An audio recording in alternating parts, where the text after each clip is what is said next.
ഏതോ ഒരു സുബ്രഹ്മണ്യൻ ഒരു പോസ്റ്റാണ്. ആ പോസ്റ്റ് എങ്ങനെയാണ്: എൻ്റെ വീട്ടിൽ ആൾറെഡി ഒരു പട്ടിയുണ്ട്, അതിൻ്റെ പേര് ടിപ്പു എന്നാണ്. എൻ്റെ വീട്ടിൽ ആൾറെഡി ഒരു പട്ടിയുണ്ട്, അതിൻ്റെ പേര് ടിപ്പു എന്നാണ്. ഞാനൊരു പുതിയ പട്ടിയെ കൂടി വാങ്ങാൻ പോവുകയാണ്. ആ പട്ടിക്ക് അപകർഷതാബോധം ഉണ്ടാവാതെയും ടിപ്പുവിനോട് കിടപിടിക്കുകയും ചെയ്യും. ഒരു പേര് ആർക്കെങ്കിലും നിർദ്ദേശിക്കാമോ? അപ്പൊ ടിപ്പു സുൽത്താൻ ഒരു പട്ടിയുടെ പേരായിട്ട് വരുന്നതിന്റെ പിന്നിൽ ഒരു ചരിത്രമുണ്ട്.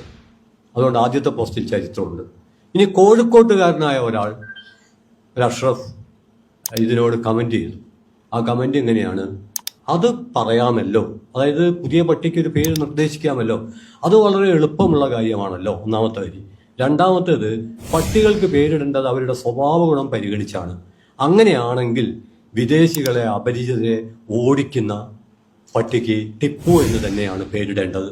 എന്നാൽ വിദേശികളുടെ സാമ്രാജ്യത്വത്തിന്റെ കാല് നക്കുന്ന പട്ടിക്ക് സവർക്കർ എന്നും, യജമാനെ തന്നെ കൊല്ലുന്ന പട്ടിക്ക് ഗോഡ്സെ എന്നും പേരിടാവുന്നതാണ്.